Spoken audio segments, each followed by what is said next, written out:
All right, guys, we live. I'm live with another video. Let's rock the water god. If y'all don't know, we give up-to-date information on like politics, finance, information that you need to know about. Now, today, guys, I got a big one, right? So today we all heard about what happened with Bank of America, right? And we know that CBDs could revolutionize the global financial system. So this may be the best time for you to get into digital currencies. Okay. Now I'm gonna go over this article. I'm gonna just go over certain parts of the article. Okay. I advise you guys to read the article in its entirety. But this is probably a takeover to where you're going to get into digital currencies if you like it or not. It just is fast. Okay. So let's get into this article, guys. At least 114 central banks representing 58% of all countries, which further generate 95% of the global GPT, are now exploring central bank digital currencies, up from 35 in May 2020. And a team of cryptocurrency analysts from Bank of America are unabashedly bullish on the tech. So I'm gonna crash course this thing, guys. All right. So Bank of America just went through a crazy fallout with some of the customers where they couldn't get the customers their cash. Now, I want you guys to think about this, right? When you have to make a transfer from your bank account to, let's say, another bank account, or you want to take money out and transfer it, it's going to take you 2 to 3 days, okay? But when you're talking about a digital currency, you can do that in seconds, okay? So why does it take the bank 2 to 3 days? That's the big question, okay? They got to make sure they can make that transfer, or they got to hurry up and make that transfer, because they're not sitting, they don't have all of that cash sitting. They do a lot of loaning, they do a lot of things with money. So with digital currencies, now I'm not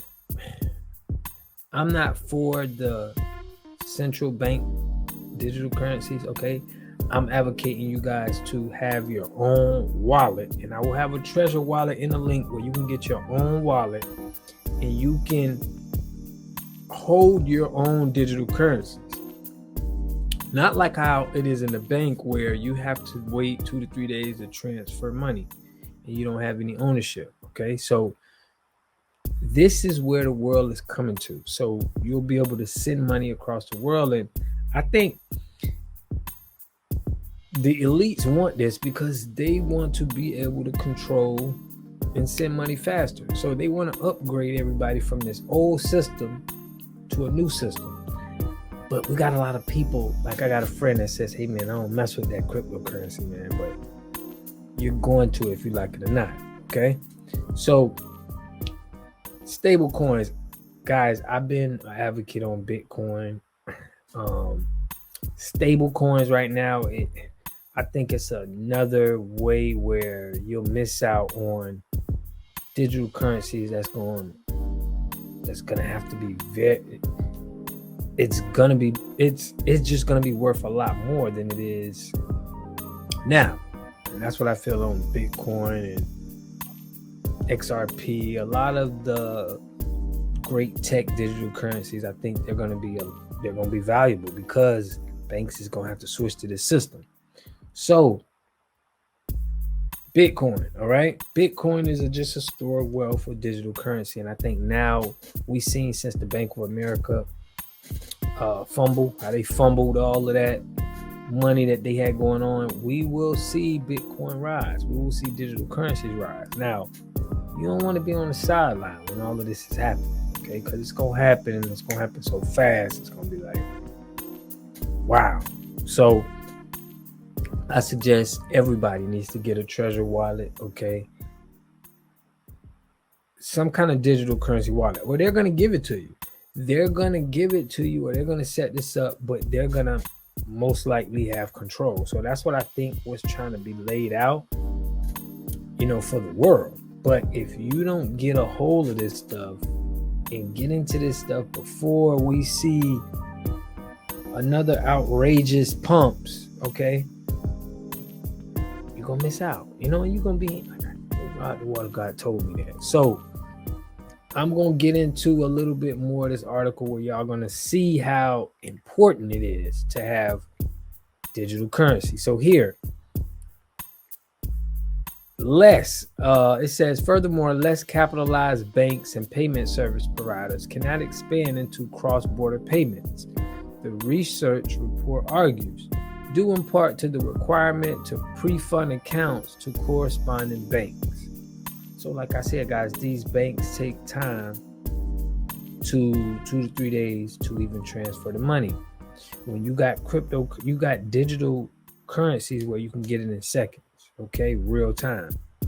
So the result, cross-border payments cost 10 times more than domestic payments.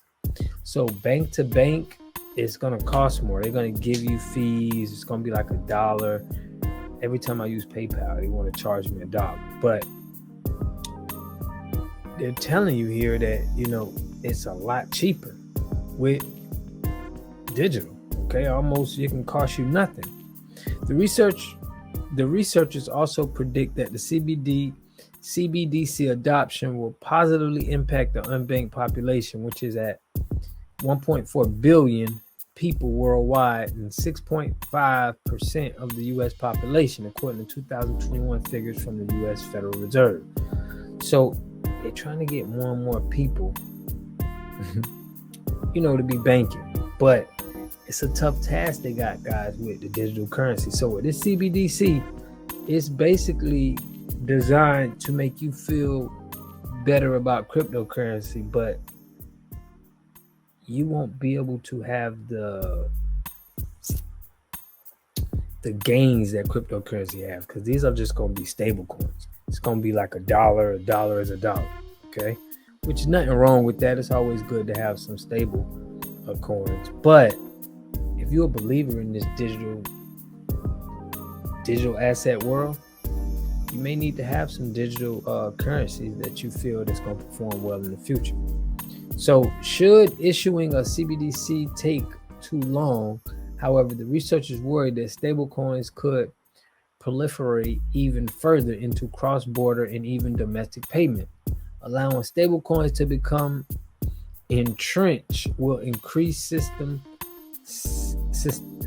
systemic risk in the traditional market and impede a central bank's ability to implement monetary policy.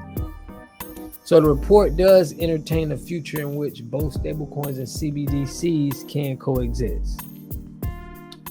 Again, guys, I'm not